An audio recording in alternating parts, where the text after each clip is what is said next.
Tu peux aimer et te perdre. Tu peux croire qu'aimer suffit et te briser. Mais en islam, l'amour n'est pas un vertige, c'est un chemin vers Allah.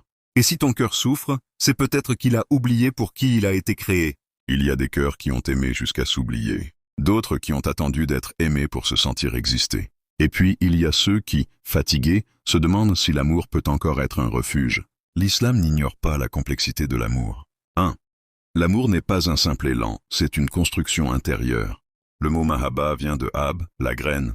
Ce n'est pas un feu qui consume, mais une semence qu'on arrose avec la foi, la patience.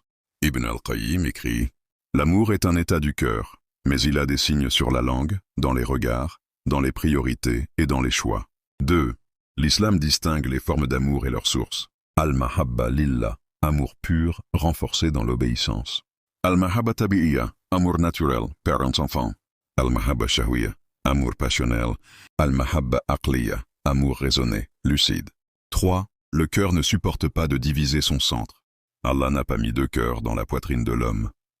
Quand l'amour d'une créature devient plus fort que la conscience d'Allah, la souffrance commence. 4. L'amour peut élever comme il peut faire chuter.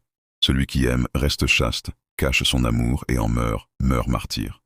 5. Le mariage ne suffit pas à guérir un cœur blessé. Et il a mis entre vous de l'affection et de la miséricorde. Surat Ar-Rum, verset 30-21. Celui qui ne s'aime pas lui-même ne peut pas aimer sans faire du mal. 6. Aimer pour Allah, c'est aimer sans posséder. Parmi ceux qu'Allah ombragera, 2 hommes qui se sont aimés pour Allah. Sahih al-Bukhari al-Muslim. 7. Quand l'amour devient maladie. L'amour devient un poison quand il est fondé sur l'illusion, non sur la réalité. Ibn al-Qayyim, al-Da wal-Dawa. 8. Guérir, c'est revenir à l'amour d'Allah. Ce que tu cherches à travers quelqu'un, paix, reconnaissance, attention, Allah peut te l'offrir dans la solitude, la prière, la sincérité. Conclusion. L'amour en islam n'est pas un vertige aveugle. C'est un sentier, un travail, un miroir. Il ne t'est pas interdit d'aimer, mais tu es responsable de ce que tu fais de cet amour. Et si un jour tu te retrouves seul avec un cœur brisé, rappelle-toi.